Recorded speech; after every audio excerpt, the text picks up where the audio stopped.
In the community of Ani, a village elder recounts a tale as old as time itself. His voice, rich with the cadence of a storyteller, weaving a tale of intrigue and wonder that captures the imagination of all who listen. It is said, begins the elder, whose name is Amadi, his voice carrying the weight of centuries-old wisdom, that long ago, in the days when the earth was young and the stars danced across the night sky, a fearsome lion, adorned with a coat of shimmering gold, roamed the land.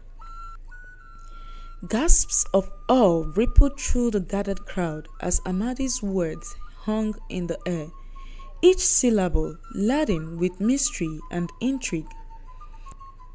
A lion of gold, murmurs a young boy, his eyes wide with wonder. The elder nods solemnly, his gaze fixed upon the flickering flames. Indeed, he continues, the golden lion was no ordinary beast. It was a guardian, a protector of secrets untold, and a keeper of treasures of the land. This treasure was not mere gold or jewels, but the heart of the land itself, the source of our prosperity and harmony. The lion, wise and powerful, ensured that only the pure of heart could approach his sacred trove.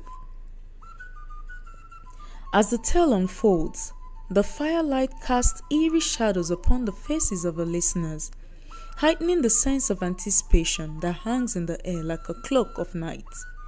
But, Amadi intones, his voice tinged with sorrow. Even the noblest of guardians can fall victim to the darkness that lurks within the hearts of men. A murmur of apprehension sweeps through the crowd as Amadi's words sink in. Each listener keenly aware of the ominous turn the story has taken. Greed and envy, he continues, his voice heavy with regret, soon tainted the hearts of men, leading to treachery that unleashed a curse upon the land. In the silence that follows, the villagers exchange weary glances. Their minds are washed with images of deceit and deception. But what became of the golden lion, whispers a young woman, her voice barely audible above the crackling of the fire. Amadi's eyes glistened with the reflection of the fire as he spoke, his voice low and filled with the gravity of the tale. In those days, Ani thrived under the lion's protection. The fields were lush, the rivers flowed abundantly, and the villagers lived in harmony with the land. The golden lion, unseen yet ever present, was the guardian of our prosperity. But there was one man, Oba, whose soul was tainted with ambition and greed. Amadi's words hung heavy in the air as the villagers leaned closer, their faces illuminated by the flickering flames. Oba, Amadi continued, was not always consumed by darkness. He had been a respected hunter, strong and skilled. But over time, a seed of envy took root in his heart. He saw the wealth of the land and desired it for himself. One night, under a moonless sky, Oba confided in his closest friend Ekene. Ekene, Oba whispered, his eyes glinting with a dangerous light. Have you heard the tales of a treasure guarded by the golden lion?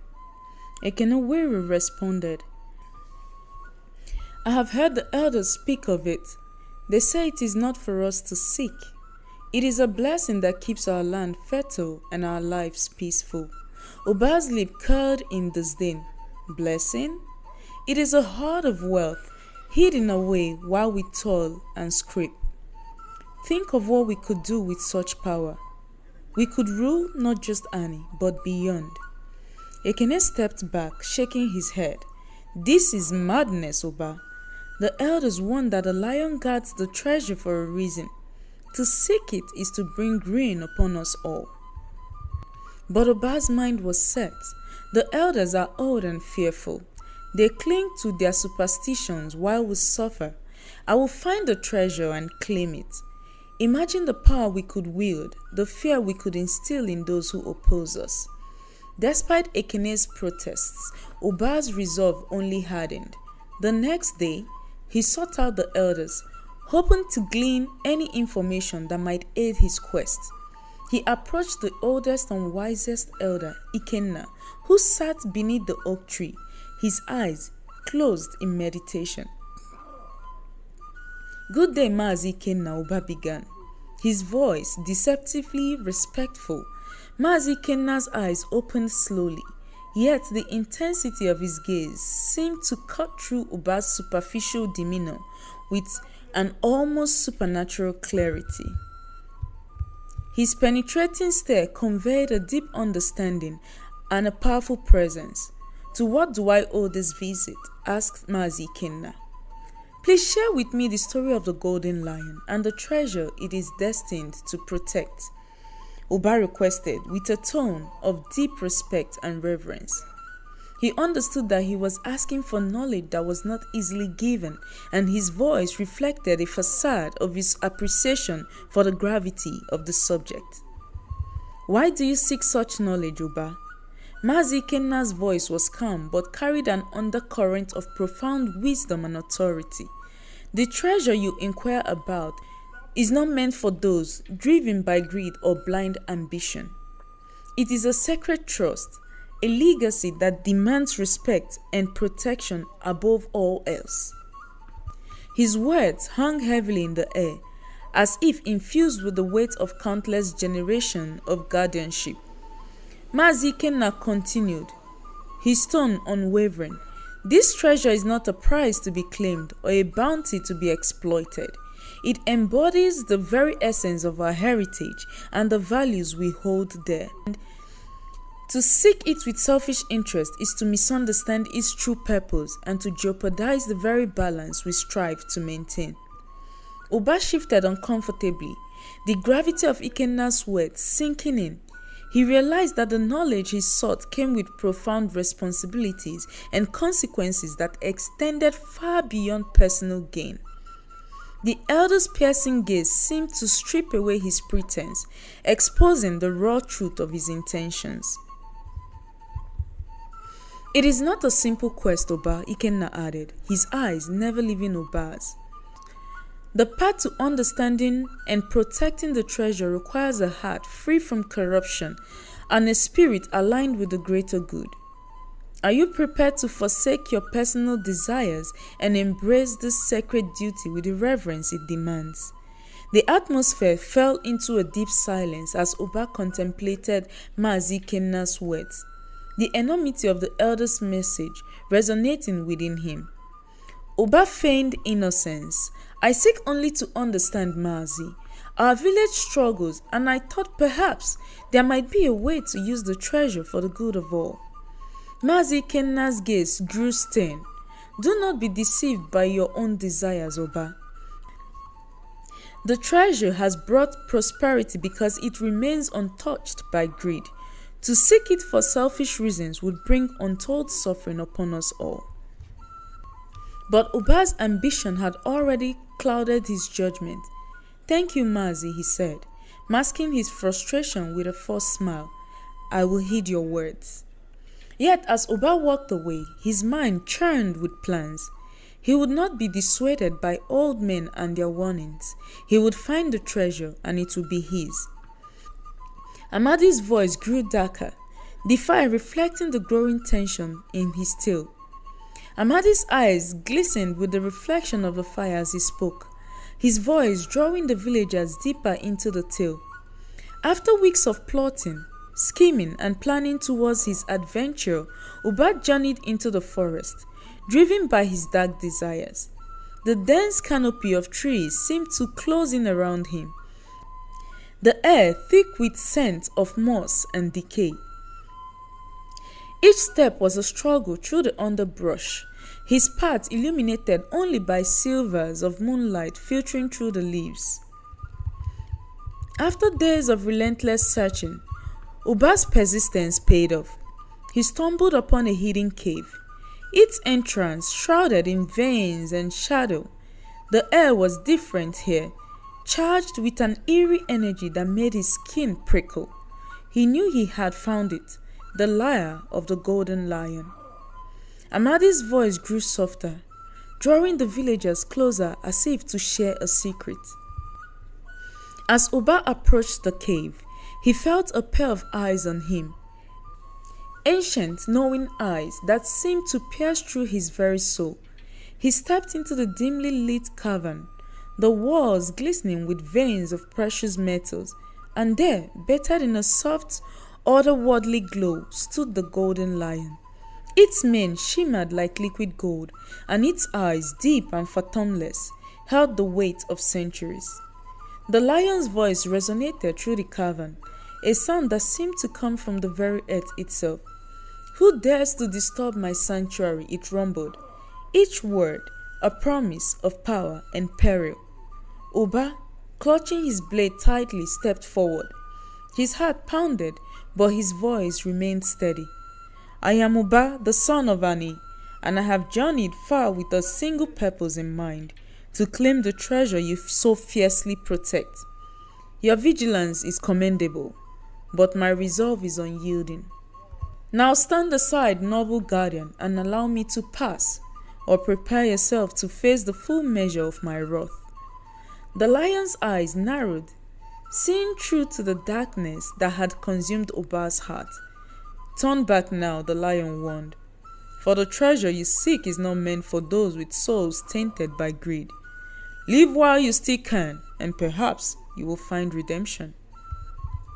But Oba's ambition knew no bounds.